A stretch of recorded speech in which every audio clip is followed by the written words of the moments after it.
Food, family, football, viva la vida. It's the beginning of the end.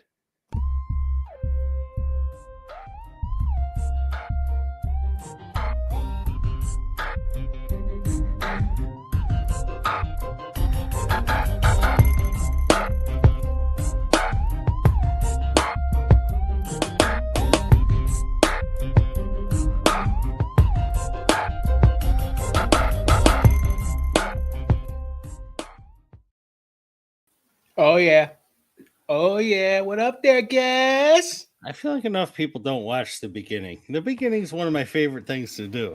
I hope they go back and actually look at it because you're right. I think those are fantastic sayings, to be honest with you, which are going on. I agree with you, man. What's going on? Answers by guess. Episode 21, dude. Week 13, Thanksgiving week. Thankful for you, bud, to be honest with you. But we are the Inside Scoop from Outside the Box. Remember to always follow us on Facebook, YouTube, TikTok, Patreon, X, and Spotify. Always look for those hashtags, Answers by Guess, and ABGFF.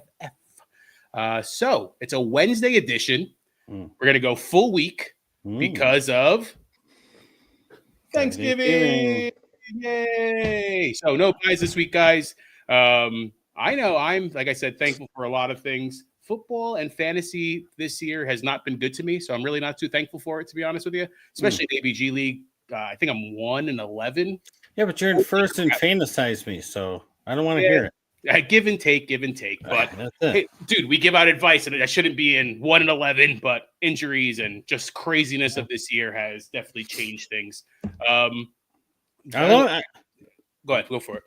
3 minutes in, and it's Ray Charles must be tuning in because we have 0 viewers, but we have 1 like. So I don't know. Blind person, thank you for checking in with us. You're not viewing, but you liked it, so thank you. I don't know how that occurs, but you never know, dude. You know what? Sometimes it shows 0, but there are people that are here. If you guys are here, make sure to comment. Always like it, share us. We appreciate every single one of you. Comments huge. You ready? Jump in. I'm ready to go. Yay, football. I'm ready to go. 3 games. I defrosted my turkey. I patted it down to dry it. I got it in the fridge to dry out some more.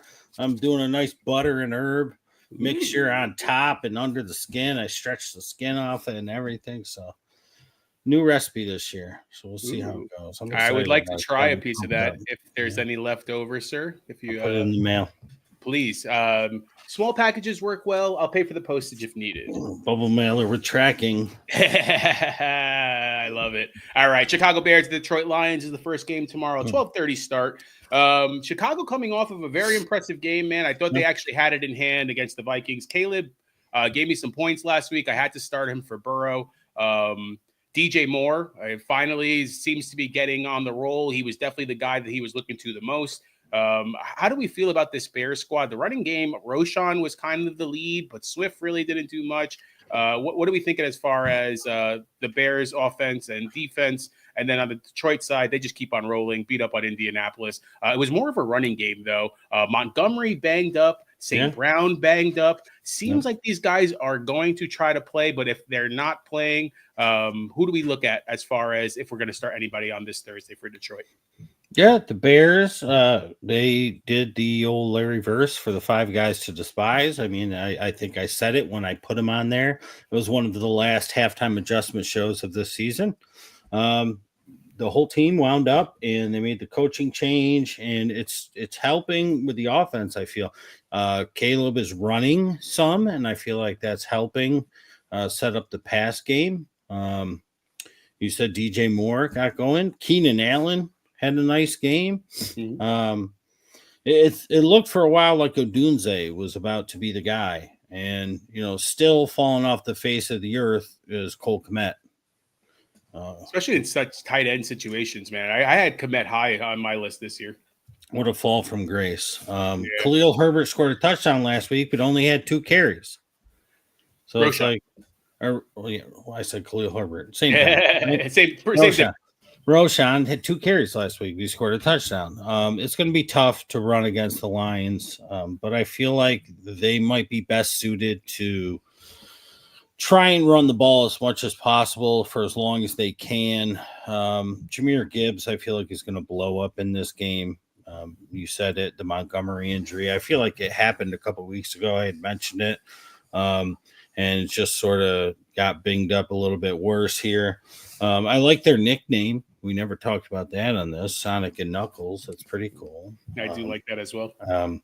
But I feel like I would be okay sitting Montgomery if I had a really good number 3, like somebody's third running back. Might be somebody like Tony Pollard or Chase Brown at this point, or even a Bucky Irving going against Carolina. I would be okay. And that seems like it's, I don't know if sacrilegious is the right term, but blasphemy is maybe it.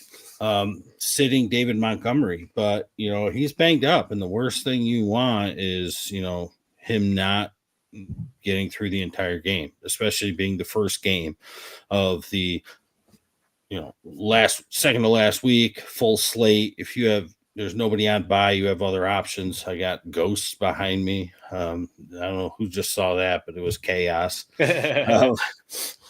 So I'm on Ra. I'm playing him. I think he'll be a little better off if you're just resting him. But you got to play the Bears wide receivers. And I probably just screwed them by saying that because they were a 5 guy to despise. And I said I wouldn't, although I did recommend DJ Moore to a couple of people last week. But the Lions secondary is where you can beat them. So it's going to be tough to run against them. So Roschon can sit in a week with no buys. Swift has been hot, but if they don't use him in the pass game, it's going to be very tough for a little guy like him to get through this Lions front. So I think it's the usual. You're going to get your Deshaun Jackson type play out of Jameson Williams. It's going to be a big one. He'll have it. So if you got to use him this week for whatever reason, again, no buys. I'm playing Amon. It's Jared Goff at home, Gibbs, of course, and the top 2 wide receivers for the Bears.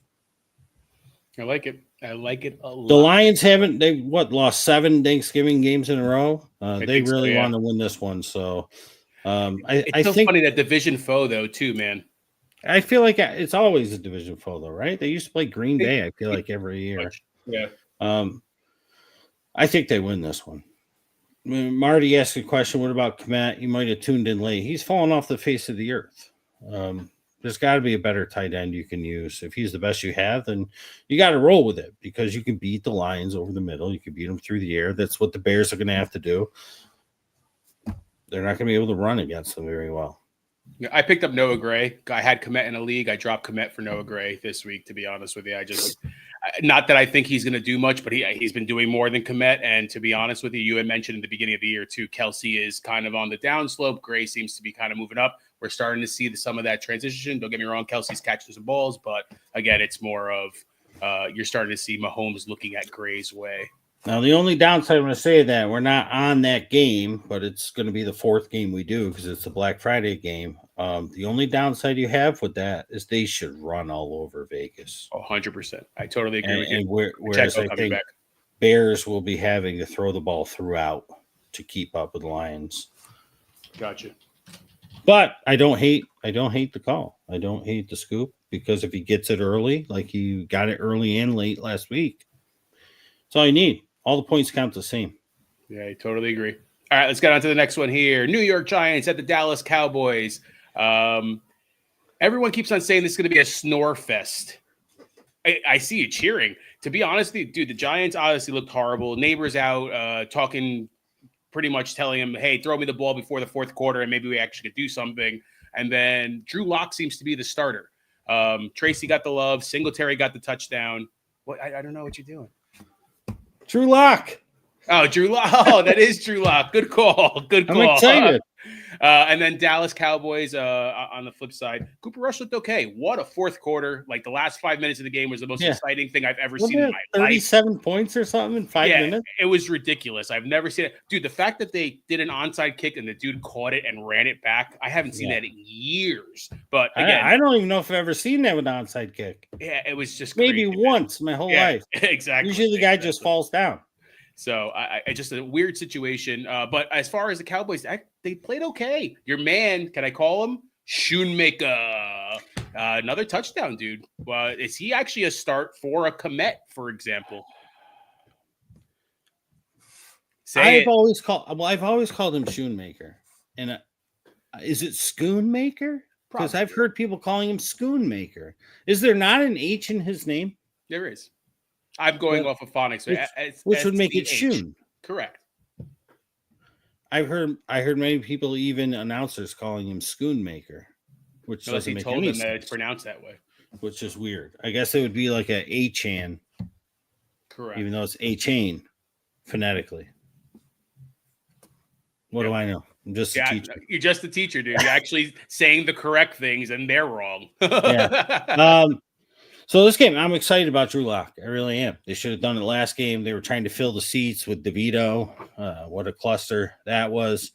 Drew Lock's going to help the entire offense. I picked up Dallas Cowboys. I recommended them as a defense to play.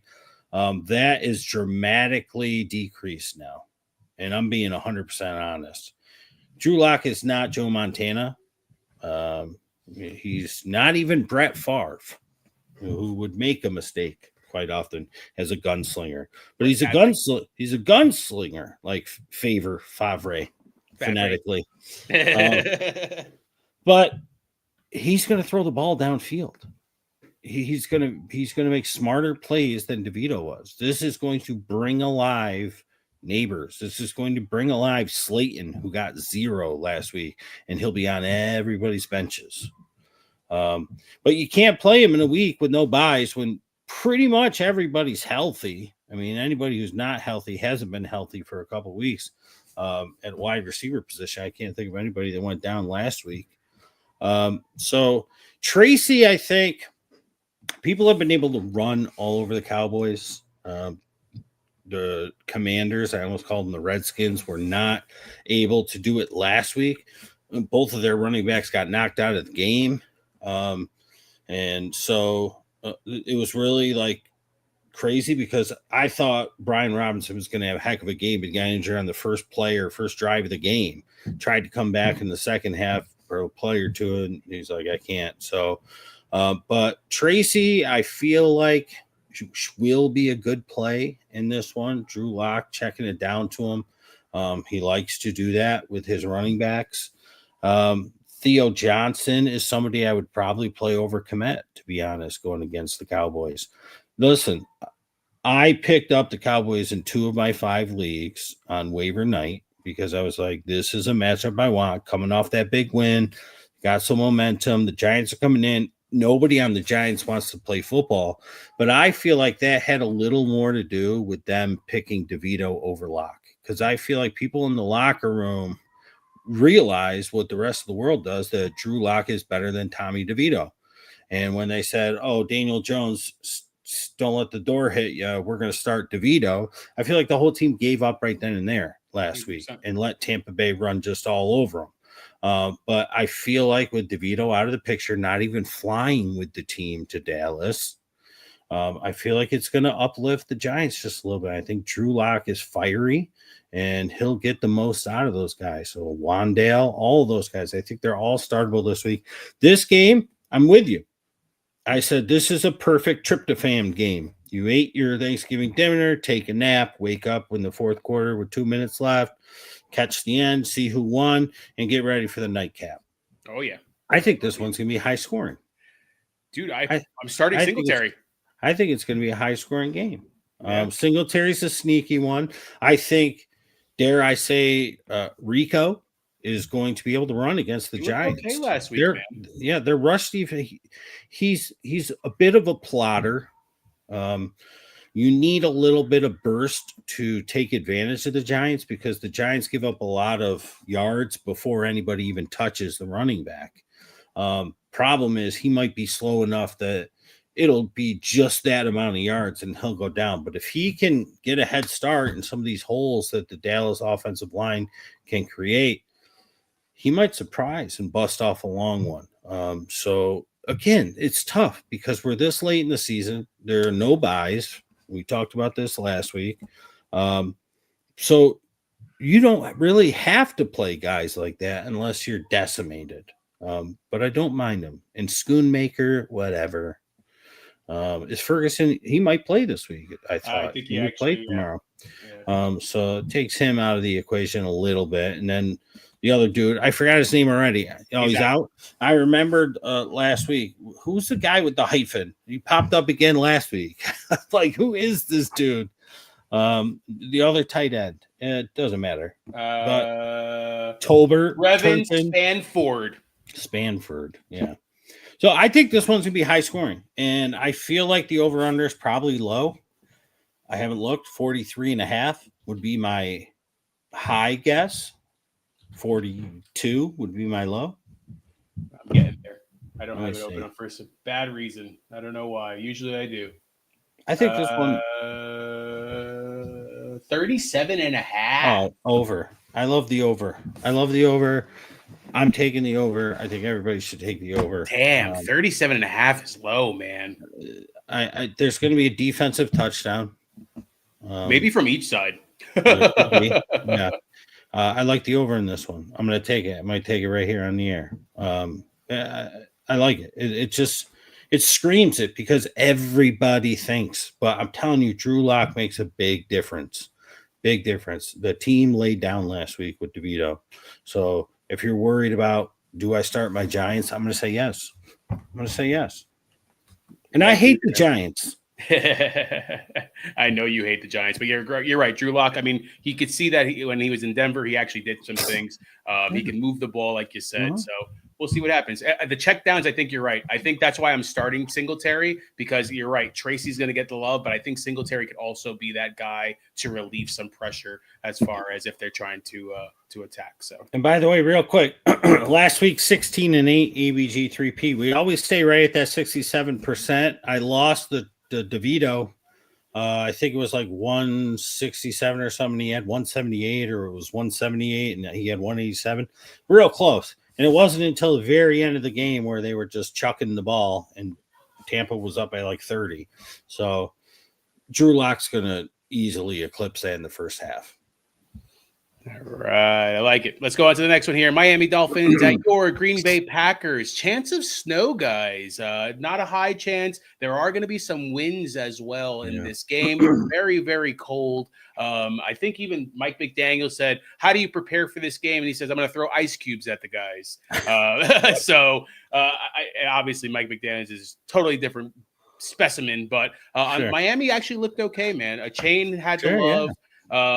Tyreek had, I think, a touchdown, if I'm not mistaken. No, did he have a touchdown? Waddle had 2. I think Achane had 2. That's right. And Jonnu had 1. I love that they're using a tight end. Yeah, I love that they're using a tight end finally. Yeah, you're right. Jonnu had 1, Waddle, and Achane. But dude, they're using everybody. That's what I'm liking. Tua had 4 touchdowns. I mean, they're really trying to push the ball. They beat up on New England. Do we see that same thing against the Green Bay Packers defense? Like you said, they're good, man. And they sure as hell look great against San Francisco. I know there's no Purdy, but still, they beat up on that team. They did not let CMC beat them. What are we thinking as far as the Packers? Watson involved a lot. Obviously, Josh Jacobs, but anybody else we should be thinking about? Dobbs out. I'm very nervous. Ooh. I talked about it last week. I felt confident. I'm usually kind of spot on. I'm nervous. And the reason I'm nervous is because what it says right there, chance of snow, 28 degrees. The narrative is the Dolphins can't win in that weather. You get them a home playoff game, they're good. You make them go to Buffalo, Kansas City, Denver, these places where it's cold, Pittsburgh, they can't win. And they've been hearing it all week. And Green Bay has been hearing what you just said. They destroyed the 49ers, and they're puffing out their chest just a little bit, saying, well, you know what? The quarterback doesn't matter. Why don't you should have prepared better, blah, blah, blah, whatever they said. And I don't like it. I feel like they're coming in too high. Nobody expects the Dolphins to win. The Dolphins are hitting their stride. Tua's, I feel like, am I correct that he's been over 300 yards the past like 2 or 3 games? He's been. I know this past game, but I think the game before he was like 290 or something like that, but damn near close. And like 4 TDs, like he's chucking the ball, and it's going to be tough. But the other thing that worries me is Tyreek Hill has been a sleeping bear, and even his one touchdown 2 weeks ago was like the weird goal line type play, and it worries me. I'm very worried. And so, if you are somebody who likes to partake in picking sides, I would not touch the Packers minus points. I would be iffy even on them money line. I just have a bad feeling about this one because there's no reason they should lose. Now, the other reason you mentioned it, Dobbs is out. And he's the glue. He's the glue for that team. Jacobs is going to be just fine. If I were to say to you, who are the top 2 running backs in the NFL this year? You would say Achane and Jacobs. Nope. Like Joe Mixon and Kamara, to be honest with you. That's what I think. But Derrick Henry and Saquon Barkley. Oh. I have them on my team. So from a fantasy perspective, they've been balling. I mean, NFL. But I'm sorry, NFL. So you're right. And who's number 3? Josh Jacobs. I would assume he's the third leading rusher in the league. So 3 running backs that were cast aside by their old teams, going from what are now losing teams to winning teams. So I was a little bit against it. I mean, Aaron Jones getting old, and I was just like, you sort of just you kissed your sister with this one. But I kind of feel like he's a little bit better right now, and Aaron Jones is hurt. Which he's looking spiry, right? Is that the word spiry? Spry. There it is. Spry. He's been looking spry. So. Oh yeah, and this is the time of the year where he does it. Happy Thanksgiving, Marty. So it's going to be tough. Wide receivers. Who do we touch for Green Bay? It's Reed. I think Kraft gets back into the mix this week because they're going to need him because Dobbs is the one that does that short intermediate game, and he's been killing it these past few weeks. And Love is going to rely on somebody to do that, and Kraft has been absent for a few weeks, so I think he's good. Watson could add a big touchdown last week, but that's the story of his life. So I would stay away from most of those guys. Yeah. That's like the 4th time I think I've seen him do that, if I'm not mistaken. Always. It's always just like literally like I'm going to catch it, and then it's like the hands separate or cross each other, and the ball just goes right off the fingertips. Jalen Wright has taken over the number 2 for the Dolphins, but you don't play him this week with nobody on bye. There's no reason, but it's the top 4 guys for the Dolphins: Waddle, Hill, Achane, and Jonnu. And for Green Bay, I'm fine with Kraft, like over a guy like Kmet, like we've been talking about since the beginning. If you've been using them all year, there's a good chance you drafted Kmet and picked up Kraft off waivers. I'm sure there's at least 10% of teams in the entire world, maybe less than that, maybe 5, that have that exact combo. And Kraft has been quiet. I'd use him this week over him. I'm just worried about the Packers winning. I do think that there's a little bit more scoring in this one, but I don't think it goes crazy. So I do see a question there from Kyle. I just want to talk about it real quick because it's about this one, Tua or Love. I'm going to be honest, man. I'm going to go with Tua. Because the narrative is the cold weather, they can't do it, and they're going to be out to prove it. And I think Tyreek Hill's a sleeping bear, honestly. And I know he's got the Q tag, but he's going to play. He was out with a personal reason. And I'm going to go with Tua. Love's down his top wide receivers. Say what you want. You can say it's Jayden Reed. It's not. Dobbs is the glue for this team, and the Miami Dolphins secondary is good enough to force Love into some mistakes. And I just am worried as a Packer fan. I know them very well. I get a good feeling on their games. I just feel like they're going into this one with a little bit of a big head. And I think the Dolphins are going to pull the upset. And I feel like Tua's got better weapons. So I'm going with Tua over Love. All right. So my bad. I didn't mean to press this before, but hello there, Marty. Happy Thanksgiving to you too. I was over it. I'm like, oh crap, I pressed it by accident. He also wanted to say, can Love play well enough? Miami going to stop the run? That's the other thing. Concern is, to be honest. That's the other thing. Green Bay's going to run Jacobs as much as they can, and then they're going to use the other two backs that they've been using on top of it. Yeah. So Wilson and Crooks. Yeah. Tim, I'll get to your comment in a second. Let me get down to this Friday game, and then we'll jump into yours. Las Vegas Raiders at the Kansas City Chiefs.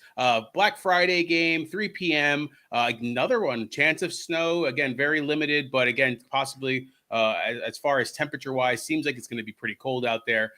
What are we thinking from the Raiders side of things, man? I mean, I think, if I'm not mistaken, O'Connell is a possibility because Minshew's out and O'Connell seems to be a full participant. Does that change anything as far as from a Bowers standpoint? And Abdullah seemed to be the guy, but who's this kid McCormick?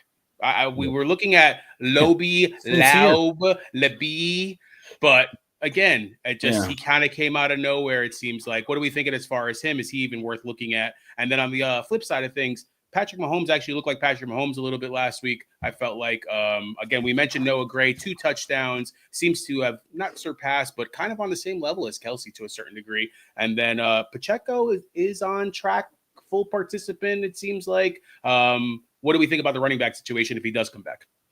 Yeah, it's going to be AOC. And just like I mentioned last week with the Packers and the Niners, when the schedule came out, the Packers circled that one. Well, when the schedule came out, the Chiefs circled this one because of the beatdown the Raiders put on them last year in a very similar spot. And they circled this one, and they are just going to destroy this team. And in that game, AOC, Aiden O'Connell, was the quarterback for the Raiders. And I think he was, I think he was about 33%. I want to say he was like 6 for 18. I think he threw 1 pass in the second half. The Raiders defense was obliterating the Chiefs, and Zamir White was running all over them. So the Chiefs are going to be pumped up for this one. And, they almost lost last week to Carolina. And I feel like, Joe Public, it was who we talk about a lot when we talk about betting angles. They're going to be like, oh, my God, the Chiefs almost lost to Carolina. The Raiders aren't that bad. This line's probably like 11 points, 10 or 11 points. So people are going to load up on the Raiders. The Raiders beat them last year is what they'll say. Aiden O'Connell was the quarterback. And all these things are just wrong. They're correct, but they're wrong. Chiefs are going to win this one easily by 2 touchdowns plus. They're going to be fired up for it. So fire up all your Chiefs, except, much like I said last week, now he was inactive before the game. Do not play Pacheco yet. Even if he's active, they are not going to push him in this game. There's no reason. Yeah. They need him for the Super Bowl. That is the goal. If you have to go take care of something, go ahead, bud. No. But with this one, you could continue to go D-Hop. You go D-Hop and Kelsey, Noah Gray if you must, like you are over Komet. Yep. Kareem Hunt. And for the Raiders, it's Brock Bowers and maybe Jacoby Myers. And other than that, I mean, even Zamir White, I think, is coming back, if I'm not mistaken, or his possibility of coming back. But he's got a red circle on him because of what he did to them last year. They're not going to let him beat him. They're not going to let him beat him. Interesting. They're like fighting in the corner. Do you hear that? Yeah, I do hear them, to be honest with you. The question is who's winning? Who's winning the fight? Who's winning? All right, let's go on to Tim's here. That last run from Barkley is what lost me my week. Sorry to hear that, bud. Why couldn't they just take him out and put game? All my running backs. I'm listening. So Irving was unfortunately the odd man out. Tough. Yeah, dude. I think Barkley destroyed a lot of people. I think you told me, though, you survived 2 Barkleys, right? I did. I won 2 games where I was going against Barkley, and both of those teams had Quentin Johnston. So I took a prop on Quentin Johnston just to jinx him because I have been getting screwed in my props, and wouldn't you know, it worked out. But yeah, Tim, I apologized because I had said to bench Irving, and it was between him and B-Rob, and it was just a stroke of bad luck because B-Rob, who knows what he would have done if he didn't get hurt on essentially the first play, his first touch of the game. So yeah, that stinks because I feel like if you had Irving in, you might have won. Yeah, Irving had a great game. I don't know your score, but I'm gonna guess. What? All right. I can hear you. You don't have to whisper. What do you want to say? Can I pay you a headphone for a second? What's up there, Noah? How are you, bud? Good. Good. Are you excited for Thanksgiving tomorrow? Yeah. Excellent. I like. What's your favorite food? Tell us. Turkey. Turkey. I hear Daddy's making a special turkey, so can't wait for that. Right? Yeah. Excellent. All right. So let me get Daddy so he can answer some more questions. Okay. Rob. What's That's up, dude? what- What's up? What's Grammy doing? Like, Daddy might not like your hat because he likes the Dodgers more. I know. Don't I hear you're a Yankee fan though? Is that true? Go upstairs. Yeah. Yes, I love it. So I'm gonna get you a Yankee hat just so that you can wear it around the house to make Daddy upset. What do you think about that? Yeah. Yeah, all right. Next time I see you, I will bring you a Yankee hat. But what do you think? Yes. Excellent. All right, can you give that back to Dad so we can continue going with the show? Okay. Peace. Hold Oh, see, what's up, man? Number 2. How are Thing you, 2 wants to bud? talk now. Good. All right, so I just asked Noah, what's your favorite Thanksgiving food? Mashed potatoes? Ooh, do you put gravy on those mashed potatoes? No, yuck. What do you mean, yuck? Gravy's the best. No, it's not. I think it is. Will you try a little bit for me? No. I knew you were going to say that. How did I know you were going to say that? Are you a Maybe Yankee not. fan too? No, I'm a Dodgers fan. Oh, you're like Daddy with the Dodgers. Don't worry, I got Noah on my side, though. He told me he was a Yankee fan, so. Is that okay? Can he be a Yankee fan? No, he's a meanie fan. Oh, no, I don't want to hear that. All right, but you know what? Let's give Daddy back the headset, and I'll talk to you later, okay? See you, bud. Peace. Bye. Bye. All right, go upstairs. I love it. I said in the intro, food, family, football. 100%, brother. 100%. All right, let's get into the next game here. Los Angeles Chargers at the Atlanta Falcons. Chargers had a pretty decent game, man. They played the Baltimore Ravens pretty good in the first half. Ravens came back. Dobbins hurt. You've been waiting for it all year. Viva la Vidal. That's what you said in the beginning of the intro. Is he the scoop? Is he the one that we're looking at? A lot of Gus Edwards questions. Like you mentioned, Quinton Johnson with the 0, a lot of drops. What are we thinking as far as this Chargers team? And then on the flip side, Atlanta just seems weird, man.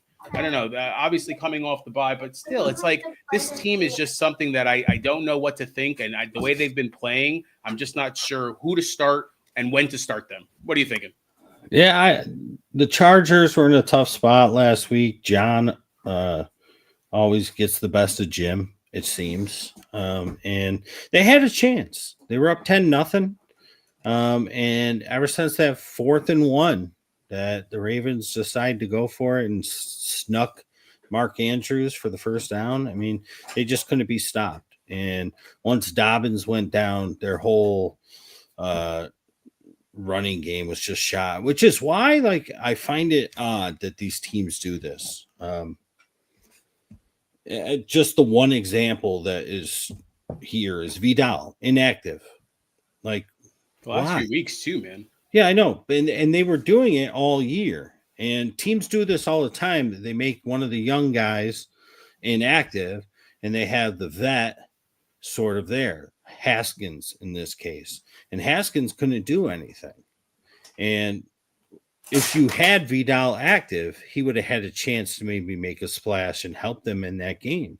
And I feel like it's a bad decision. It's right up there with you're down by 10 and you are in field goal range, kick the field goal, and then worry about the touchdown next time. What? No, we're not going to play piano right now. Go upstairs. I love it. McConkey, your boy. I love him. Disley. I'm talking about Disley. I know. I love him. Quentin Johnson, ever since that one drop, he was in his head. I think he'll be back and find this game. Is Darnell Mooney going to play for the Falcons? The That's a good question. Falcons, Kirk Cousins, 1 p.m. at home. This is where he's good. They're coming off the bye. They had a week to prepare for this game. I think their offense gets back on track. Drake London, Kyle Pitts, Bijan, maybe a little Algier. I think this game is going to be a good game where you want to play all your guys. And sadly, I think for a lot of people, and you know how I feel about him, Quentin Johnston's going to be on pretty much everybody's bench this week, and he's going to have a good game. He's going to have a nice bounce back game. You know how I feel about him. I feel like he doesn't know how to play football. Yeah. Because that's what he looks like. And I've said that since very early last season. It just doesn't look right. But I think he has a bounce back. I think he probably put in good week of work. I think Jim Harbaugh is the perfect coach to speak to somebody's inner self, so to speak, and get his mind right. Memphis Bleak. And I think that he's going to be up for this one. And I think Herbert's going to look to get him going. So I think Quentin Johnston is a very solid DFS play because not a lot of people are going to use him after how terrible he looked last week. I wouldn't be surprised if he gets 2 touchdowns. Yeah, I'm definitely playing him in DFS. I agree with you as far as ebbs and flows. I mean, we got to play it. Again, you're right. I think he was in his head. That's what caused it. He did still have 5 targets, though. He dropped every single one. Yeah. Every single one. The fact that he's still getting targeted is big. And then, I mean, obviously it's not as many as we've seen, but still. McConkey can't do it by himself. And with Dobbins out, they got to rely on the pass game a little more. You know what's funny is that Haskins, though, with Michigan, that's why I think he was there compared to Vidal. So yeah, I was just gonna say if I didn't take the prop, he would have had 5 for 120 in a touchdown. So you're welcome if he helped you, and I'm sorry if he didn't. All right, I'm going to jump into Tim's question. I forgot to ask it before. How are we feeling about Monty? Irving will be my other running back, so that leaves Hunt, Pacheco, B-Rob, Waddle, or Jennings in the flex. So many decisions. Well, I mean, in the very beginning of the show, we talked about this. It was the first game. I said if somebody like Tony Pollard or Chase Brown or Bucky Irving are my third running back, I would play them over Monty. You're already playing Irving. B-Rob is going to be iffy with this one. You know what? Over Monty, I think I'm going to play Hunt. I don't think Pacheco is going to get a ton of burn versus Vegas. I think this is going to be one of his chances for a last hurrah. He didn't do much last week because he didn't get in the end zone, and he hasn't been efficient. But against the Raiders, I think that he's got a very good shot to get a touchdown. So I would make him my second running back. And I'm probably going to go with Waddle in my flex. Yeah, it's so close between Waddle and Jennings for me just because of the Sunday night magic. But Waddle's been playing good, man. Tua's been looking his way. I know he didn't have anything. He had something this game, but the game before was a little bit low targets. But still, though, man, offense is clicking for Miami, so I could see where you're coming from. I just have a feeling about Miami being able to do it. And, the Bills' defense is tough, and playing in Buffalo is going to be tough with Brandon Allen as your quarterback. All right. Tim knows the routine, so no worries, meaning that I was getting to his question later. I hope you all have a happy Thanksgiving. Same to you, bud. Same to you. And guys, remember to always like, comment, and share. We appreciate every single one of you for joining live and always watching the videos afterwards. All right, let's go on to the next one here. Pittsburgh Steelers at the Cincinnati Bengals. Cincy coming off the bye. How do we feel like this offense? A lot of questions on Chase Brown I'm seeing this week about starting him. Are we comfortable starting a Chase Brown? And then, obviously, we're starting Jamar Chase. Higgins seems to be a good option as well. I think I was seeing numbers like Burrow's numbers are comparable to like Manning's, Brady, Breeze, and stuff like that when they're winning MVPs. Yeah. And he's 4 and whatever he is. And close losses. It was so many close losses. He would actually be in the MVP candidacy right now because of it. So does he continue to do that against this Pittsburgh Steelers defense that just keeps on rocking, man? I mean, Pittsburgh for me is such I don't know what to think of. Obviously, they lost against Cleveland last week, but Russell Wilson didn't look like himself. Pickens is good enough, but there's sometimes that he's just off to me too. What are we thinking as far as how this offense goes? And if they can actually get the run going against the Cincinnati defense, can we see Pittsburgh winning big? Yeah, the Burrow thing is something that I was actually looking at this week as well. He's having an MVP type season, and a lot of that has been without T. Higgins.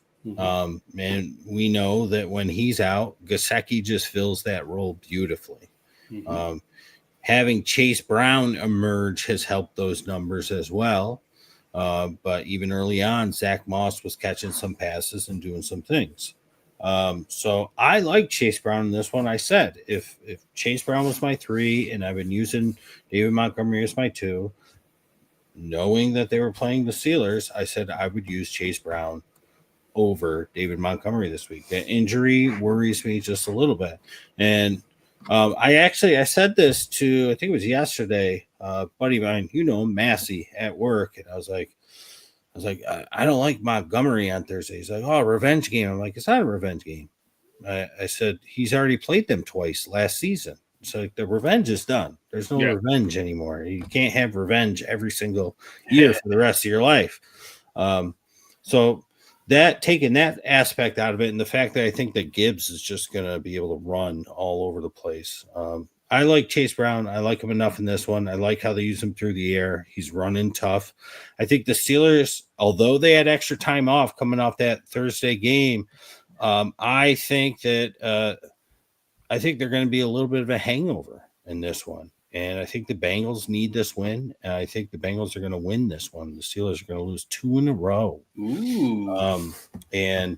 I'm fine with obviously Higgins and Chase, like you said, and Chase Brown. I'm not touching anybody else on the Bengals. I don't think you need to. They use 3 or 4 tight ends, which is annoying.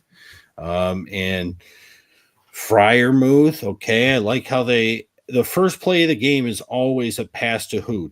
Could you tell who Russell Wilson always throws to, like the first drive, first passing play of the game every single week? I feel like throws to. It's like the past 3 weeks that they've had a game. Who's the backup tight end? Darnell Washington. Yeah, on the outside, going out of bounds. Yeah, always. But gets him started. Yeah, and then never throws to him again. Yeah. He's huge. I don't understand. Calvin Austin, my boy from a couple years ago, and I've loved him ever since. He's starting to pop a little bit more, so that's nice to see. We'll see if Mike Williams gets involved again in this one. But it's Pickens, Najee, and Warren. If you have to, I like them both running against the Bengals. But I think the Bengals will win this one. I think you play your names in this game. I don't think there's any surprises. All right. I'm going to try and speed it up. All right, let's go on to the next one here. Arizona Cardinals at the Minnesota Vikings. Cardinals, man, they got beat up, dude. You know what's sad to me is that they destroyed the Jets, and they're like, oh, man, look at Cardinals coming back. Bye week. And then they play against Seattle, and they can't do stuff. And Trey McBride has a huge game. Can't get in the end zone. Like, I don't understand. Huge game. What I did like to see, though, is that Benson had the leading rushing, even though it was less than like 20 yards. But they actually started using him. They're like, all right, maybe this Connor guy isn't as good as we think. I know you're not a huge Connor guy. This is what you've been saying for the transition. This is the time of the year where we start seeing some more running backs getting some more love. Is Benson somebody to start looking at? MHJ isn't, I don't know. He's ebbs and flows. You really have to really see what's happening, but the drops are huge, man. They're huge. Are we comfortable starting MHJ against this Minnesota Vikings defense that seems to be, again, it's such a roller coaster. They were winning the game. They were doing great against Chicago. They let them come back. It's always the fourth quarter with Minnesota, I feel like. It's always they let people come back. But Addison with a huge game. Hawkinson looked great. Aaron Jones played very well, was getting a lot of love in the ball. Arizona doesn't seem to be able to stop people. So can we start everybody on the Vikings? This is tough because Sam the Pumpkin Darnold is coming into form, and they just signed Daniel Jones. They did, and I would not be surprised if Daniel Jones is the starter week 16 or 17. If they lose a game or two, like if this game, because I think this game's going to be ugly. I think it's going to be ugly. And the only way the Cardinals are going to be able to move the ball is if Kyler Murray runs. For some reason, he's just like, some games, he's just like, nah, I'm not going to run. No. And then some games he will. Yeah. And last week, he tried to beat him just throwing to Trey McBride because nobody else could catch the ball. The running game couldn't get going. And the running game's not going to get going against Minnesota, not in Minnesota. And if Darnold realizes, oh, yeah, I forgot, I have Justin Jefferson, I could throw the ball to him. If he remembers that this game, Arizona's not going to be able to stop him. So Arizona's going to be forced to air out the ball. And I see a couple turnovers for each team in this one, at least one interception for each quarterback.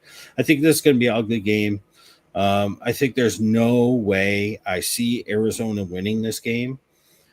But if Arizona does win this game, there's going to be talks about Daniel Jones starting as soon as week 14 and 15, which is going to be crazy. And I think Daniel Jones in this offense, with this offensive coordinator and head coach O'Connell, I think that he would be really good. And Giants fans would just be like, what is this? Who is this guy?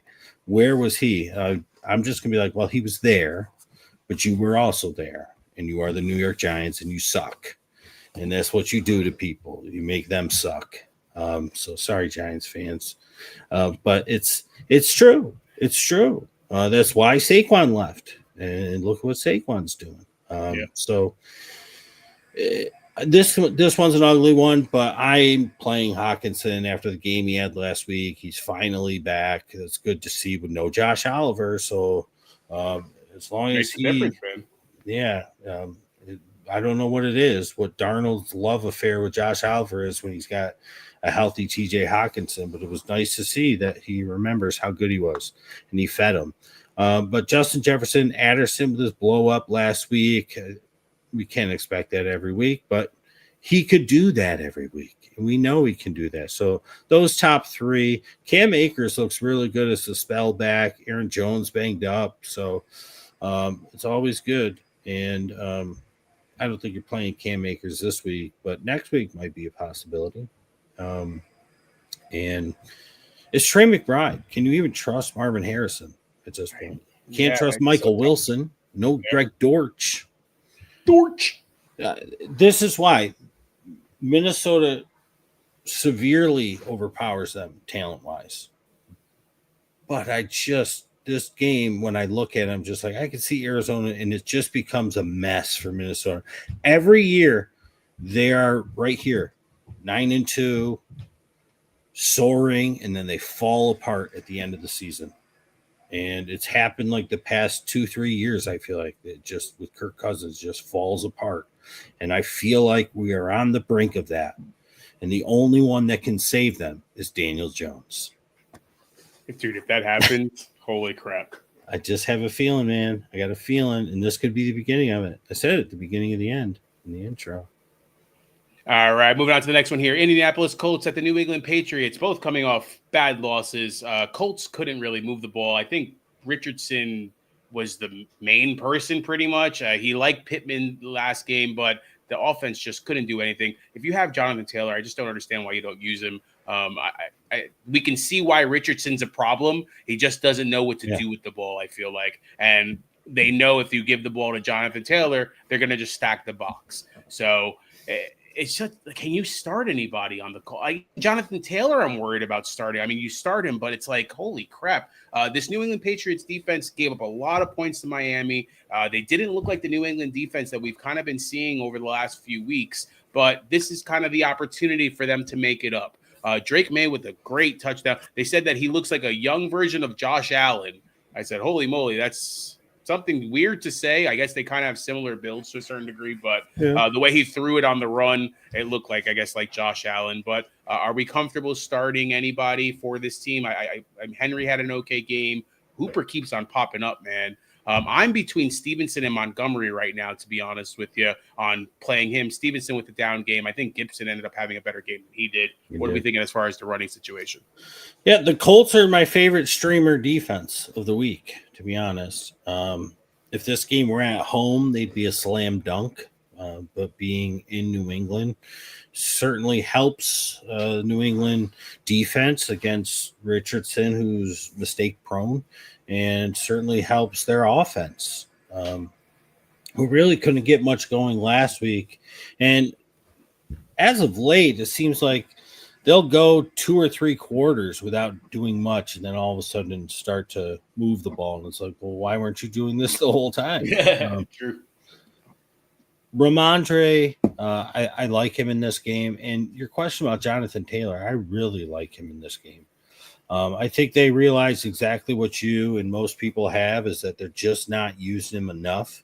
Some of the matchups really haven't dictated him to be able to be used.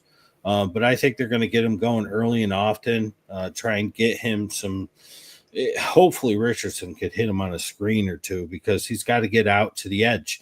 If he can get out to the outside against the Patriots, he's going to have a lot of success this week. So watch for a lot of that when you're watching this game. Patriots are tough up the middle. When I watch the Patriots games or anything to do with them, they're tough up the middle. And the good thing about Jonathan Taylor is he's got the speed and the agility to get quick to the outside. And I think the Colts are going to take advantage of that. I think the Colts smell a little bit of blood. I know last week was a bit of a setback, but that division is kind of wide open, and they can still take it. So I think that they're going to want this game. It's not Tom Brady versus Peyton Manning, Colts and Patriots of old. But it is 2 young guys in their first and second years. And Downs is out, if I'm not mistaken, right? I know he got banged up last game. Let me double check. Last I heard he hadn't even practiced. So remember, today is Wednesday, so he still has a couple days to be able to get going. If he's out, they're going to have to rely on A.D. Mitchell. But A.D. Mitchell's more of an outside guy. Pierce has been used more of an outside guy. Pittman's their outside guy. Downs has been this sort of slot guy, and he's been killing the slot. The one guy I feel like they could move into the slot is Alec Pierce. So he would be a waiver wire gem. So he's another one that maybe you throw. And this would be like the cheapest wide receiver DFS ever if you went out there with Alec Pierce and Quentin Johnston as your two of your 3 DFS wide receivers. You can just load up elsewhere, because I think that's 2 guys that are going to be 0% owned, maybe 1. And if they have solid games, if their prices are cheap enough, I haven't even looked because, again, it's a Wednesday. But they're 2 guys that if Downs doesn't go, Alex Pierce is really the only guy I feel like that would go into the slot. They're not going to put Pittman in the slot because he'll get killed. His back is held together by Scotch tape. And A.D. Mitchell just doesn't have the wherewithal to run routes across the middle. So it's going to be Alec Pierce in the slot. It's going to be in the Downs role. So if it's not Pittman or Pierce, if Downs is out, it's going to have to be Richardson and Jonathan Taylor. And for the Patriots, I like Hunter Henry. I mean, Hooper had the one bomb, really. It was the one bomb. And I was like, yes! And then I go, oh, it's Hooper. Because I had the Hunter Henry over. And he wound up losing. I think he lost by half yard. I think it was 44.5, and I think he had 44. And that was like a 30-yard pass. And I was like, yes, he got it. No, Austin Hooper. But I like Ramondre and Demario Douglas and Hunter Henry. Booty's been popping up. I like the Colts defense. I think they're going to force May into some mistakes. But this game, probably more on the lower scoring end. All right. Remember, guys, to always like, comment, and share. We appreciate every single one of you. Quentin Johnston is playing like Christian Watson, dropping lots of passes. And Marvin Harrison. And Marvin Harris. A lot of guys, man. I feel like a lot of drops this year that we've been seeing. My son is in and out of my room too. Great kids. Thanks. They're not even my kids. I'm going to say thank you for you. Thanks. I love thanks those for things. saying thanks. I never apologize for the advice you all give me. I'm grateful for you all even listen and help me through fantasy. I salute you for being some of the best fantasy footballers around. Appreciate that, man. Thank you. Thank you, man. Tell your friends, even though I know you don't want to tell your friends. Yeah. And then Marty got Justin Jefferson, who, dude, to be honest with you, being a Justin Jefferson owner, it's literally, I'm worried about him. I want to bench him. Like, how do you even think about benching him? But he just doesn't look his way.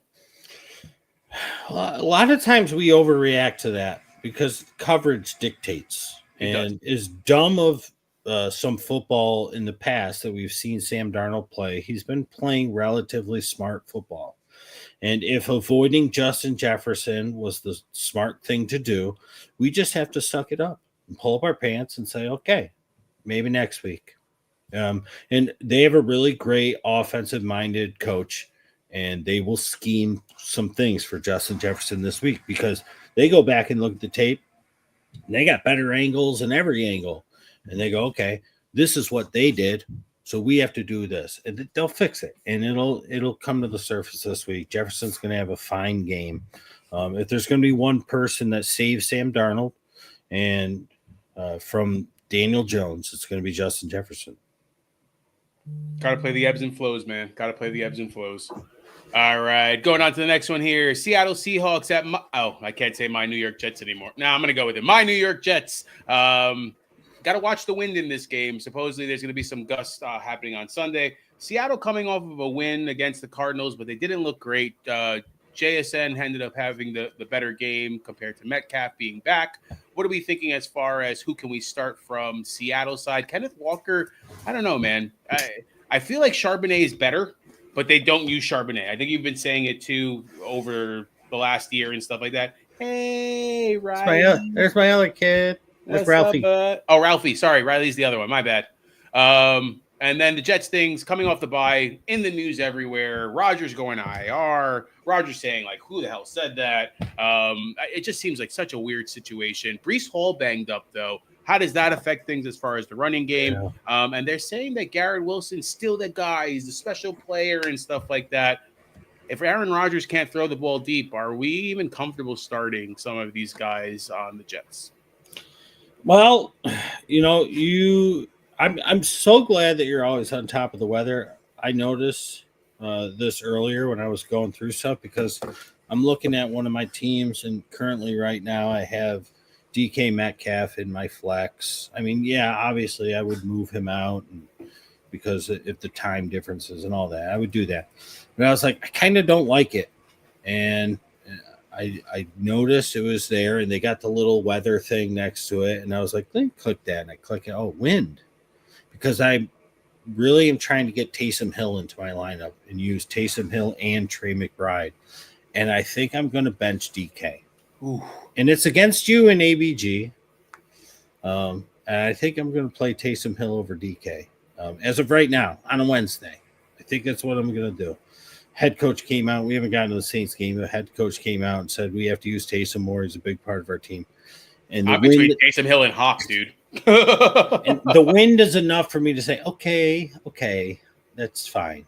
That's fine. Because in a game last week where DK should have went nuclear, he didn't. It should have been bonkers, and it just wasn't.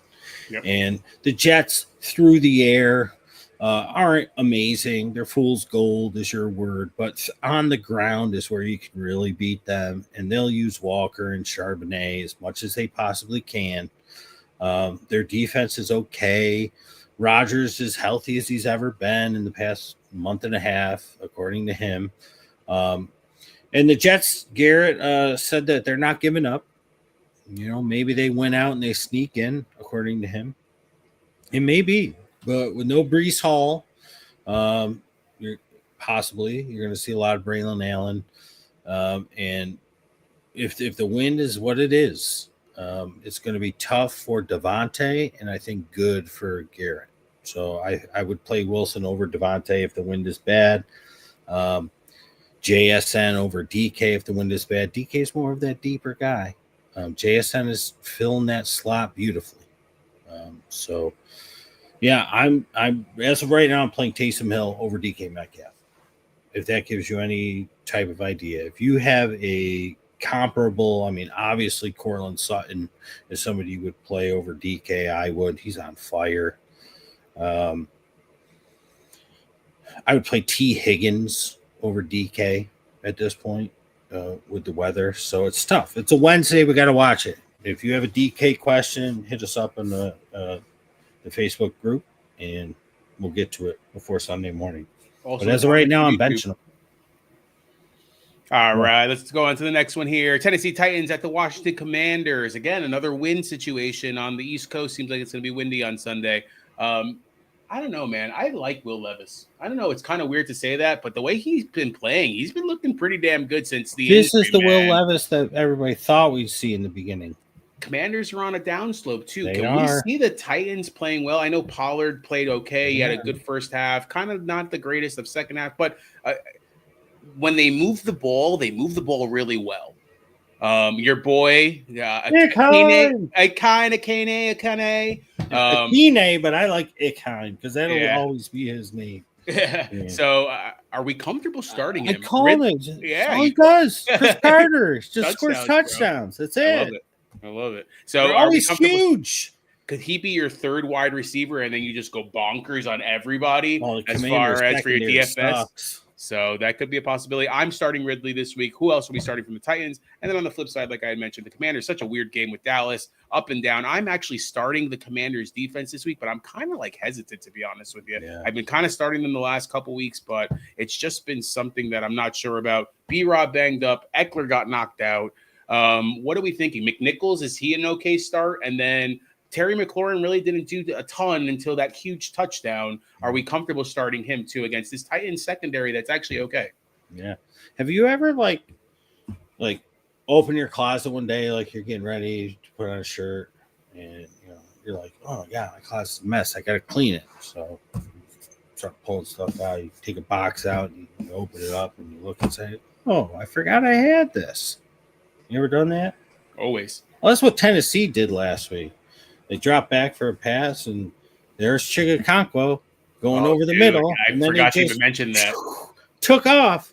Oh, I forgot that we had an athletic freak for a tight end. Why are they so? It's been this way since his rookie year, which is now this is his third season.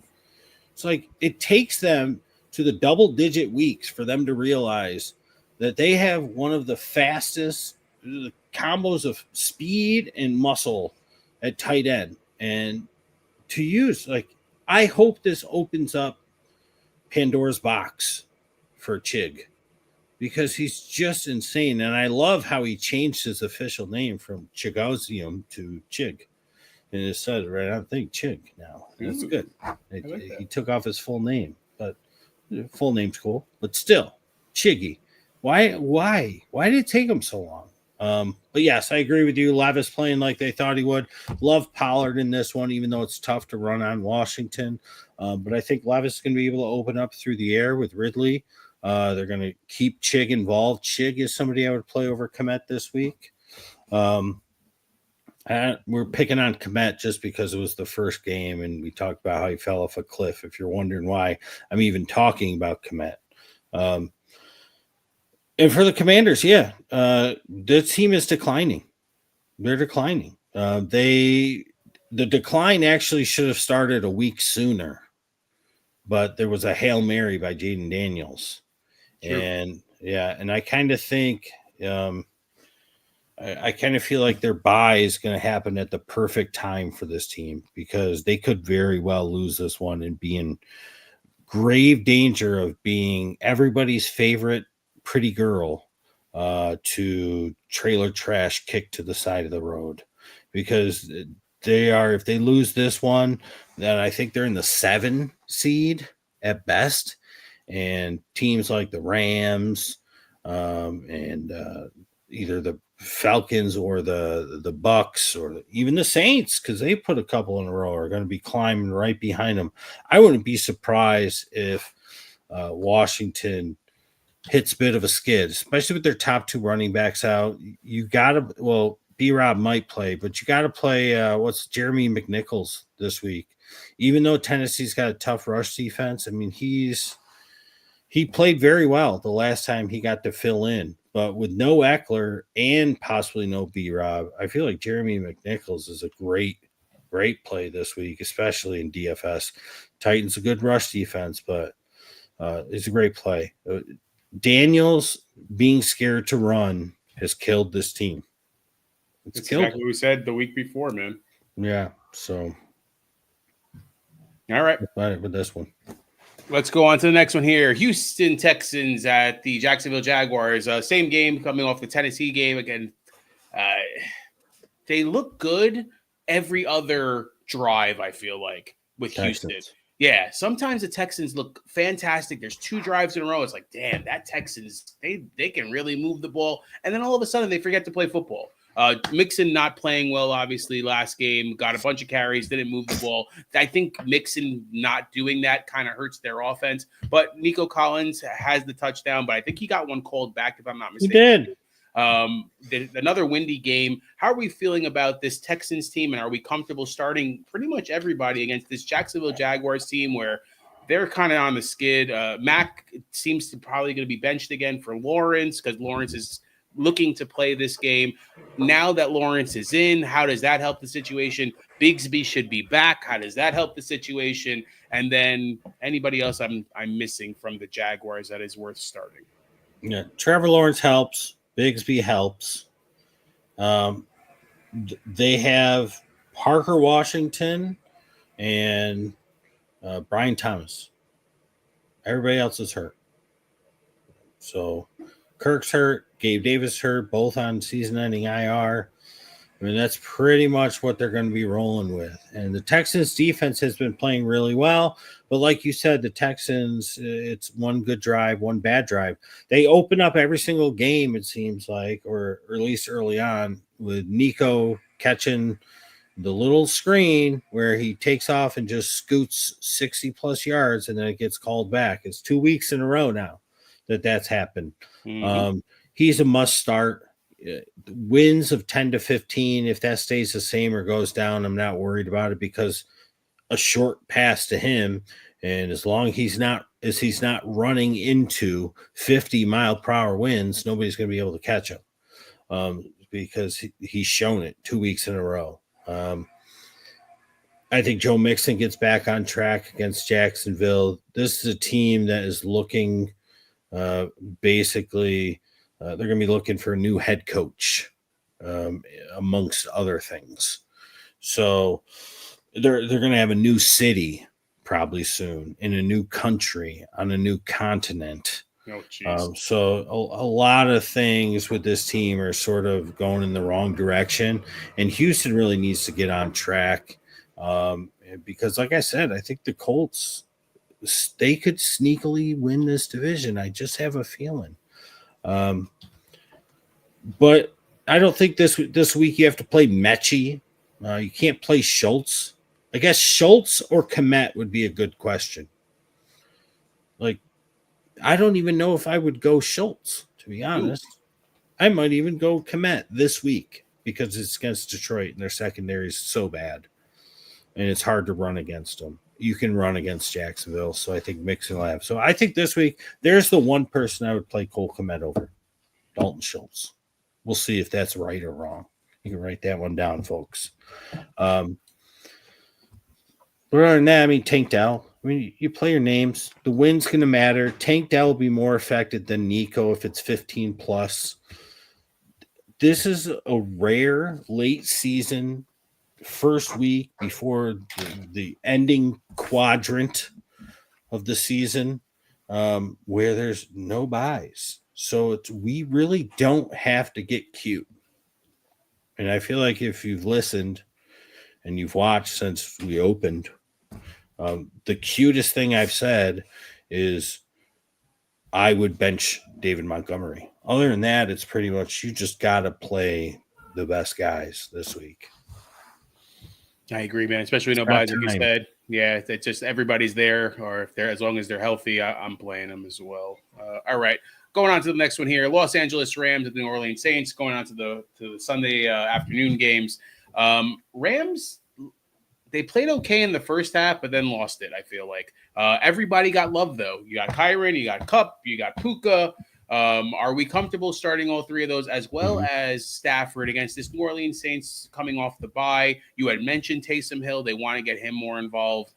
They only have one wide receiver in MVS, which is crazy, but Johnson keeps on coming through. Even you see some Foster Moreau coming through here and there. Is it just Taysom Hill and Kamara? And can you start Carr with MVS being, I guess, that one option? Not that non-bye week. Not that he matters, but is Tipton hurt? I don't believe so, but let me check. Yeah, he doesn't matter, but Tipton is not hurt. Yeah, so I'd say he's probably their second. I also feel like they have another old guy that sort of resurfaced there. Cedric Wilson is somebody that I think got caught a couple balls, if I'm not mistaken. Yeah. But it's going to be Taysom Hill, Kamara. Those two guys. I'm probably not going the MVS route, although he's done it 2 weeks in a row before they went on a bye. Go with what you like there. I'm not going to do it.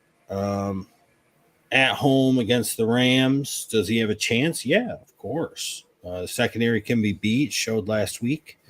And for the Rams, it's the big three, like you named. And I'm fine with Stafford this week. If you ask me Stafford or Carr, I'm going Stafford. All right. I like it. Next one here. Tampa Bay Bucks at Carolina Panthers. Tampa Bay coming off, you said and mentioned, beating up on the Giants. Giants didn't show up until the fourth quarter, it seemed like. But it was just a run show pretty much on the Giants. I think everybody, including Baker, scored. There was a Tucker score, right? Am I right? White scored and Irving scored. How we like? Do you start everybody then who can run the ball against this Carolina Panthers, who seems like they can't stop the run pretty much anyways? And then from a wide receiver standpoint, Mike Evans back. They fed him early. We were saying, hey, he's going to get some early catches, but then they kind of went away from him, which I didn't understand. What do we think? They were killing them. Yeah, I guess they didn't have to anymore. Tate Allen didn't have a great game. He's been skyrocketing, but only had one catch. What are you thinking as far as their offense? And then Carolina kept it close last week, man. Adam Thielen makes a difference. Bryce Young tells Leggett, hey, don't worry about the drops. I'm going to keep on throwing it to you. What do you think as far as there? And then Hubbard just keeps on producing. We were wrong on Brooks. He didn't even get, I don't think, anywhere close to the touches that we thought he was going to get. 2 or 3.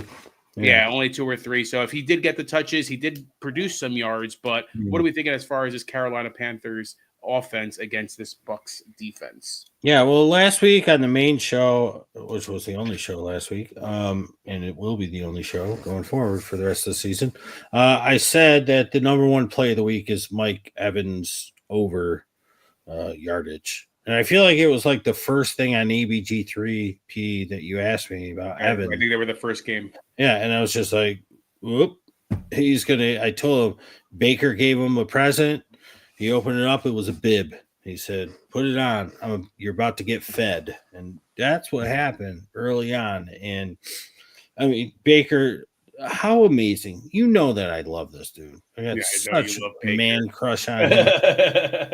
Did you see when he ran downfield when Bucky was running? Outran Bucky and got in front and set a block for him so you get like another 8, 9, 10 yards. Like, and then him soaring into the end zone on his drive, on his rushing tee. Like, dude's a freaking animal. I absolutely love him so much. Just like this to everybody. I love him so much. I'm so glad for the success. He's just amazing. And I got to tell you, Bryce Young, I said in the beginning of the year, I felt like I hope this continues. I really want the Bucks to win because I love Baker and I want them to win this division. But I kind of hope Carolina wins this game because they won 2 in a row. Then they almost could have beaten KC. And then if they win this one, then people are going to start talking. Be like, okay, Carolina, you got rid of all your best players and look at you, right? Mm-hmm. Adam Thielen, I think he's going to get a little more involved this week. You know how I feel about him. Old man, sit down. He was like you the don't say that. OG of it. I know. You know my He'll heart. feed Leggett, but the Bucks secondary is terrible, and you can actually run on the Bucks. I think we always think that they're good rush defense. I think they've always been good with Vita Vea and everybody else. And I took a look this week because I was like, I don't know. I was like, why did Tracy not do too much? And I was like, oh yeah, Tommy DeVito, because it was easy. All they had to do was just stop the run. They weren't worried about DeVito beating them. But I was like, let me take a look. Their rush defense really isn't that good. So I think Chuba is going to be very good in this one. Now, will they give Jonathan Brooks more touches? This is one of the most interesting situations for the rest of the season and heading into next year, because Carolina Panthers are one of the OGs of we can do two running backs. You remember Jonathan Stewart, D'Angelo Williams back in the day. They were both incredible. And they both killed it together. They were one of the first teams to do it. And now most teams have two guys that could kill it. Not on a really high level, but most teams do. And it'll be interesting to see. I know that was a way long time ago, 20 years ago, 15 at least. And it's not the same coaching staff, but it would be interesting if they sort of do a Stewart, D'Angelo Williams. So I'm interested to see how Brooks fits in as this year goes on. And it worries me a little in this game if I'm starting Chuba Hubbard, which I am, because if they happen to give Brooks more touches, I think the Bucks have a much worse rush defense than Kansas City does. And I think last week had a lot to do with Kansas City. They gave him a couple runs. He didn't look good. He wasn't hitting where they wanted him to hit, and they were stopping him easy. They say, you know what? Chuba gives us our best chance to win this game. If they have a lot more success against the Bucks, if Brooks hits a hole or two, which will be easier to do, I think that you might see way too many touches than you would like as a Chuba owner in this one. So I'm worried about that. What stinks for the Panthers is Jatavian Sanders landing on his head and squishing his neck. Oh my God, it's painful to even think about. Dude was killing. He was killing it too. It was a great pass to him. Got flipped over, bonked right on his head. Felt really bad for the guy because that rookie, he was looking like he was going to be a top 10 tight end next year. And if the ascension of Bryce Young continues, I would almost have guaranteed it at year's end. But I'm rooting for the Bucks in this one, but I'll be happy no matter who wins. You're playing Evans. I would be fine playing Otten. You're playing Irving. I like Rachaad White in this one. I'm still not touching Sean Tucker. Even though the coach said they want to get him more touches, then they gave him more touches, then they never let him touch the ball again after he scored a touchdown, which is really weird. But this one's going to be my favorite one to watch. Yeah, you know what's funny, man, is that I agree with you. I think Thielen really made that difference. I mean, don't get me wrong, Hubbard's been playing well, but Bryce Young has been on a different level, it seems like, since he's gotten put back into the starting lineup. But Thielen gives that option that, he's going to get open to be able to give some type of pass opportunity where we've saw that in the past with Young and stuff like that. So that could be the way for them to move the ball. All right, Philadelphia Eagles at the Baltimore Ravens. Game 1 of 2, I think, of the week, to be honest with you. Obviously, Barkley coming off of a career day. I don't know if you saw that video where he asked the coach about, hey, do you have the ball of me breaking the record?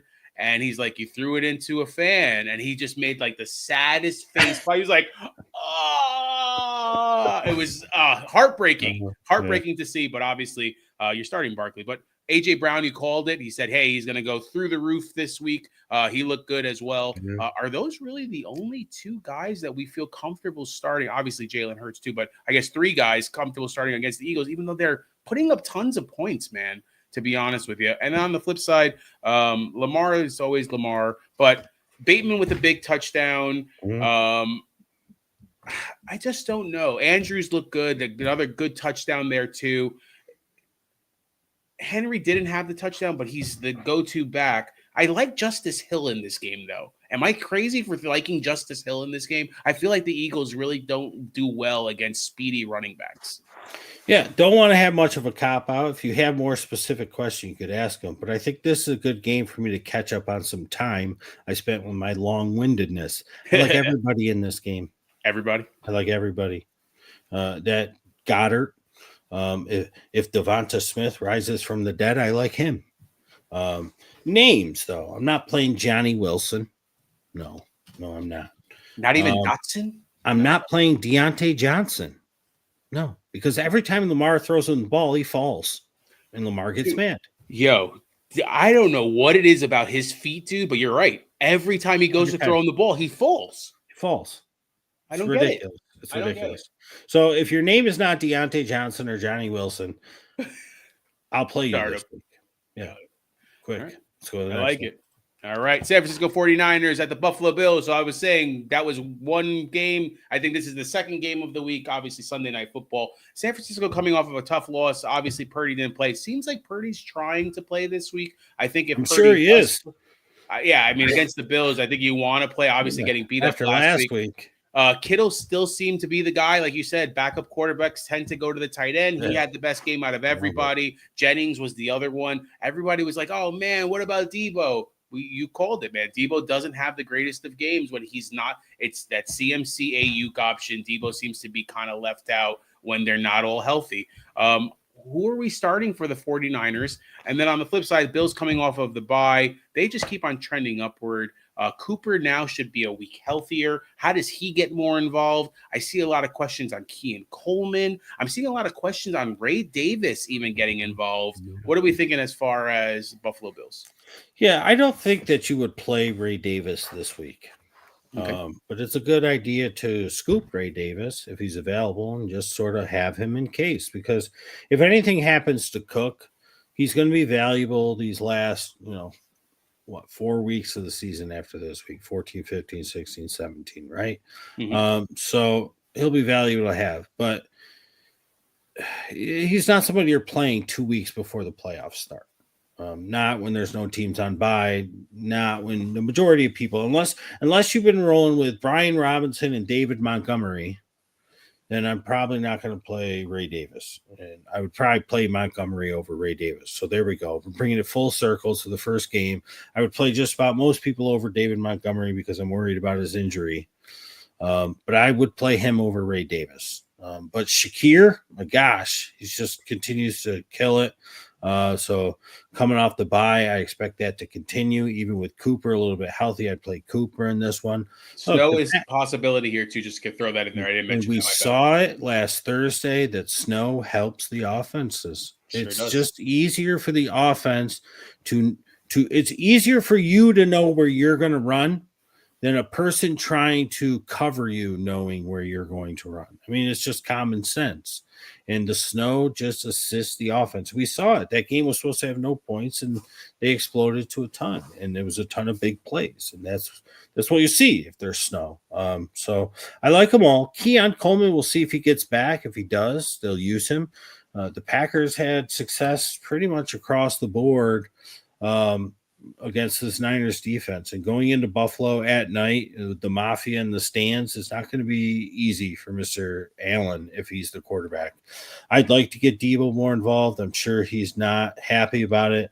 The Bills, if they're smart, they'll be like Green Bay and look to take CMC out and make Allen beat them. We'll see if they follow the same script. I would think that they're smart enough to do so. So it's going to be tough for a CMC owner. But I feel like you got to play him. You got to play him because he hasn't had that one. Does he still have the burst? That's the question. Buffalo can't stop the run too, man. We've seen a lot of instances where Buffalo can't stop for years. The run, like 2 years, yeah. So I'm going with him and Kittle. I'm playing Debo. I'm playing Debo over DK against you. Yeah, you know what's funny is I'm literally praying that I actually can get a win against you, just so I can say, "Hey, I'm 2-11." I got a bad feeling. This is the most projected points that I think I've had literally all season long. So I know I got a bad idea. I got a bad feeling. Let's get to some of these questions. Tim got one more. Otten or Henry?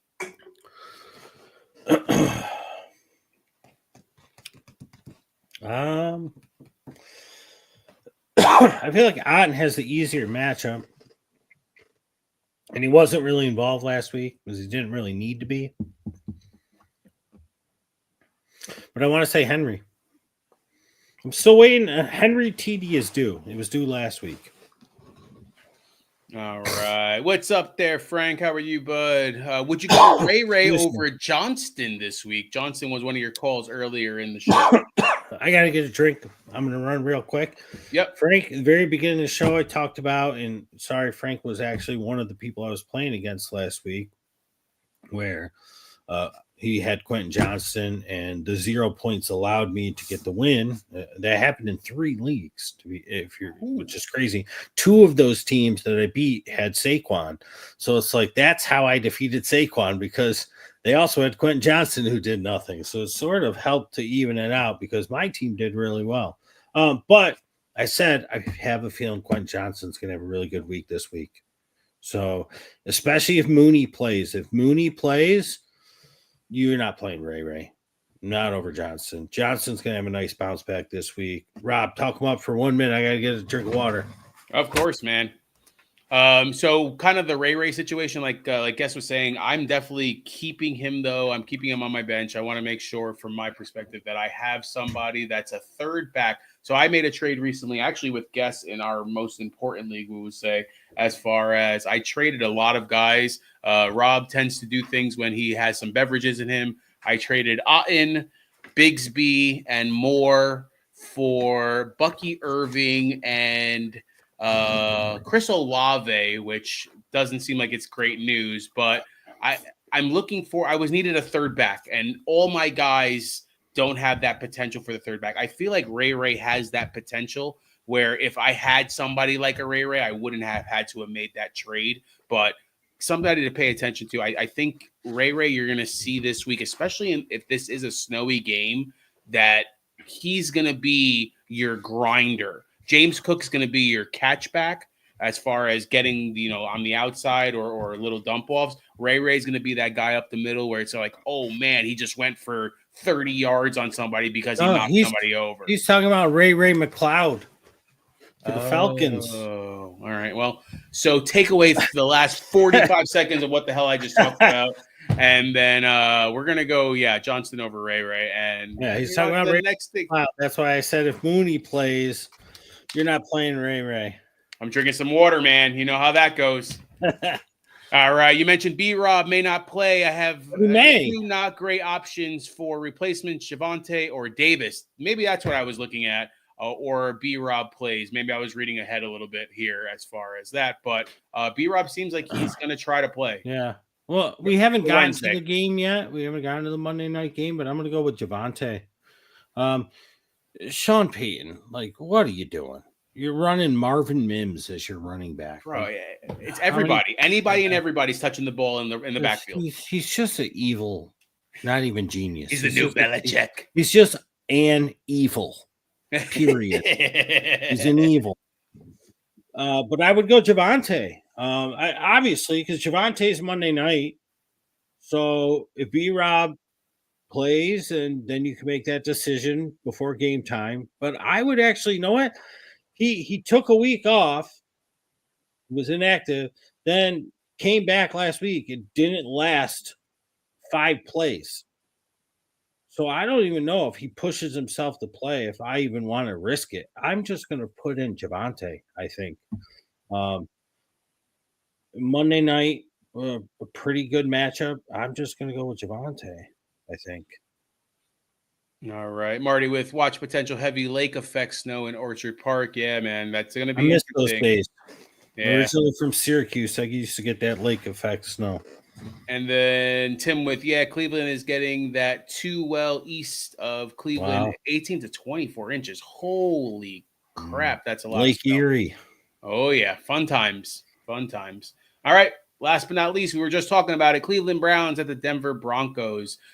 Cleveland coming off of a big win against Pittsburgh. Jameson Winston talking his guys up, doing a little bit of everything. Chubb still being Chubb, but didn't have a lot of yardage, but still was pushing the ball enough to be able to get some points here. Who are we comfortable starting as far as Tillman had a down game, but Judy looked good. Elijah Moore still gets targets, but can't catch the ball too. It's like, who the hell am I starting from Cleveland and feeling comfortable about? And then on the Broncos, Bo Nix, man, he was like, Bo Nix is the Levis of this year, I feel like. Bo Nix is playing very, very well. That's what Levis got last year. He was able to get the starting gig and so on and so forth.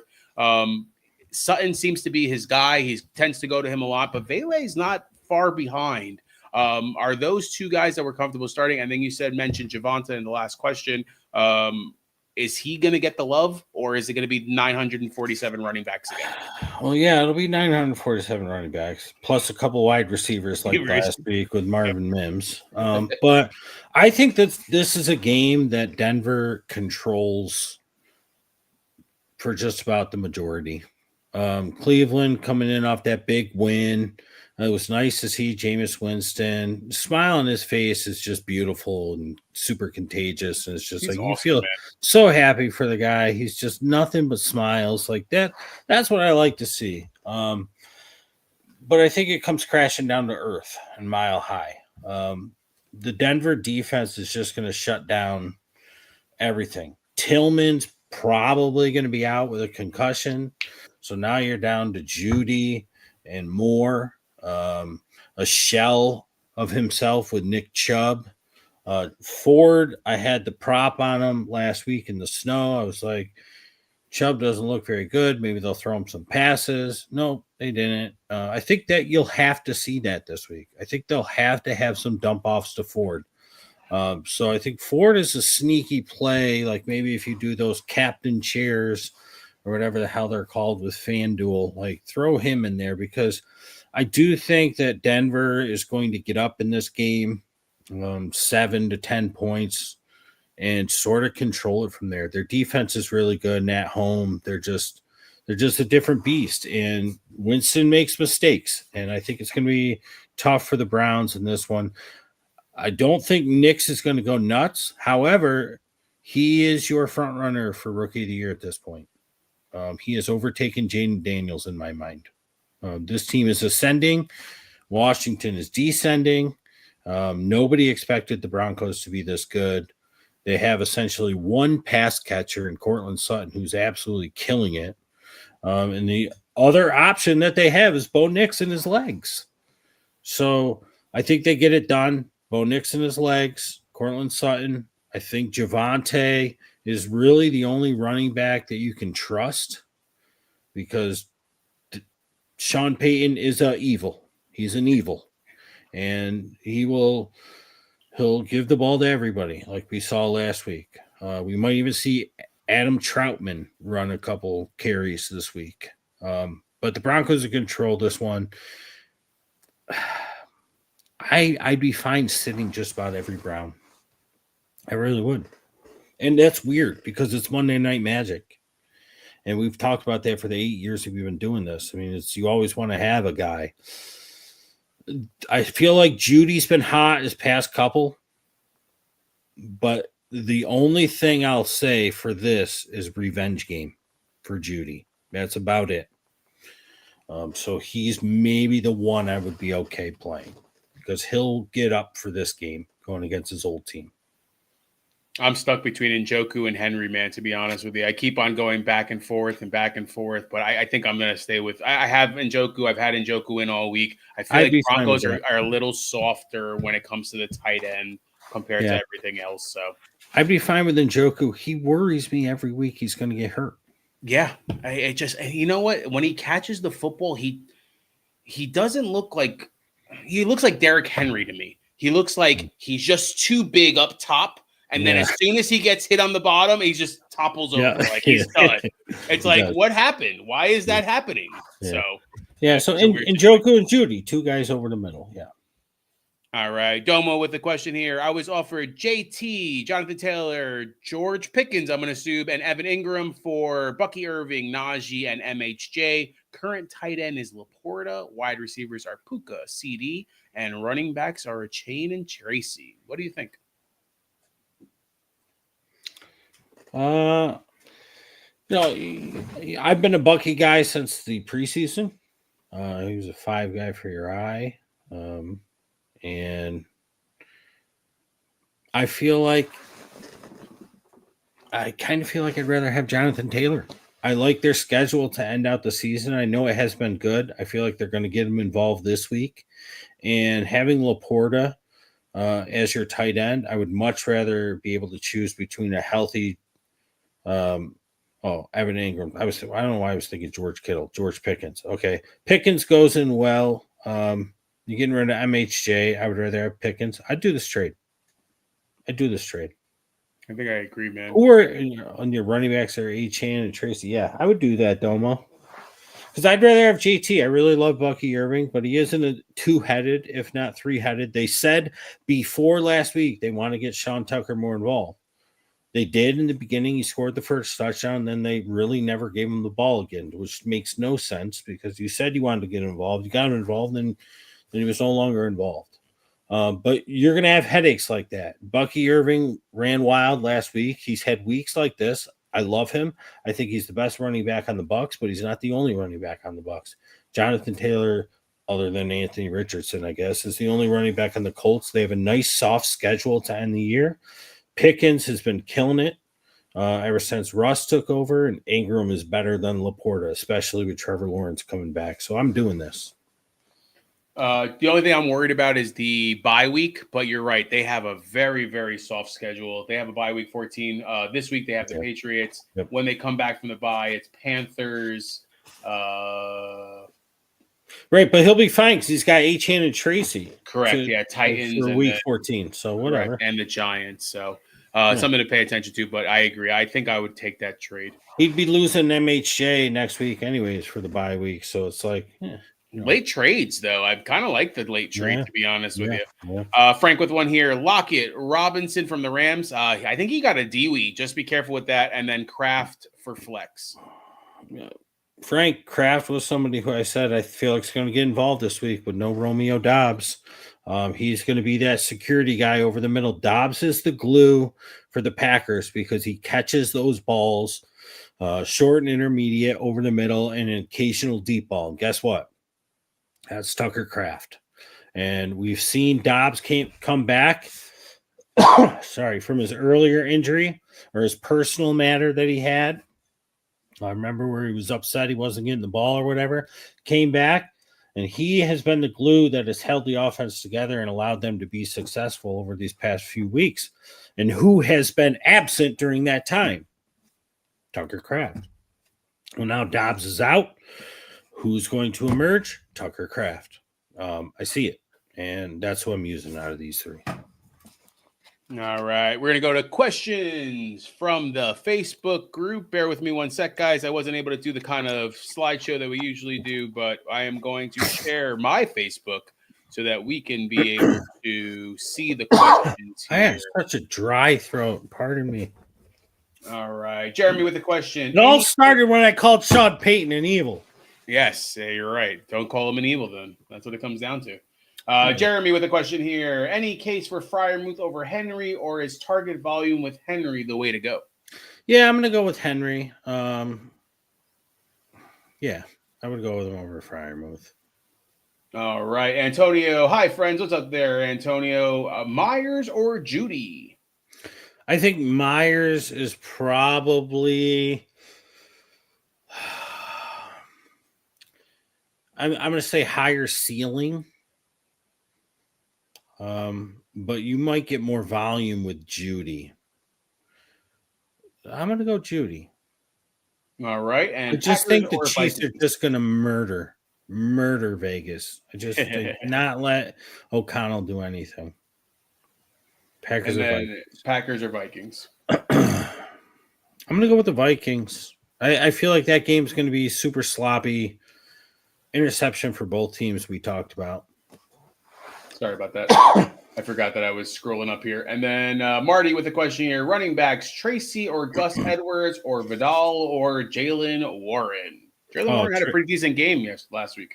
I'm going Tracy. Tracy got locked down last week because the Bucs knew that DeVito was not going to be able to beat him. Drew Lock is going to make a difference. That game's going to be high scoring with them in Dallas. I know the world thinks and thought that it was going to be low scoring. I did too when it was DeVito. Drew Lock is going to change that whole thing. He's going to be able to move the ball. I'm going Tracy out of all these guys. My second one would be Warren. And I know I've been screaming Viva la Vidal, but I want to see it first. And when you have options like this, I would even play Gus Edwards over Vidal if I owned him. If I wanted to pick up one, I would pick up Vidal because I feel like his ceiling's higher rest of the season in case Dobbins' injury is worse than some people hope. But out of these four, I'm going Tracy. All right. And then for flex, either one of the remaining running backs above, Hopkins or McConkey, half-point PPR. I'm going McConkey. Yeah, I'm going to go with McConkey too. So Tracy McConkey, that's what we're going with? Yep. And he's here live with us. What's up there, Marty? All right. Well done, Marty. Marty, I appreciate the insight. I'm 9-3 and clinched the playoffs already. Well nice, done. dude. Well That done. is awesome.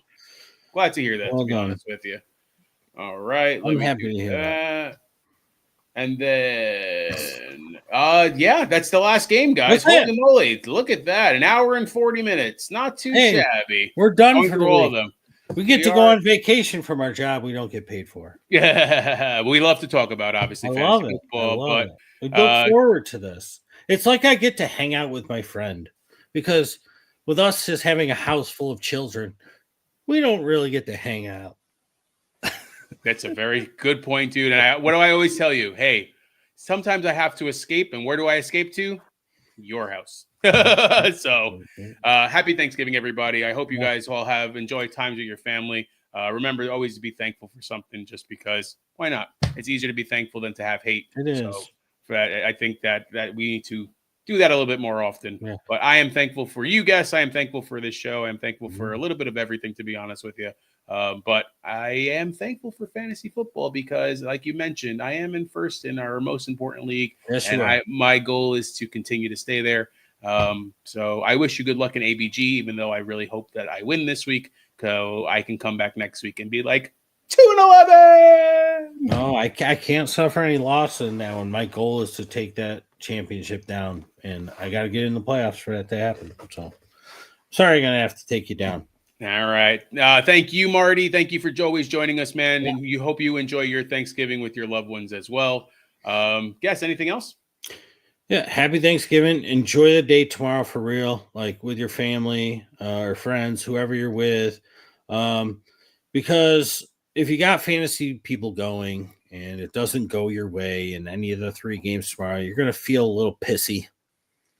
But just know there's a Black Friday game to make you feel worse or better. And then there's Sunday and then there's Monday. But when it all comes down to it, whatever's going to happen is going to happen.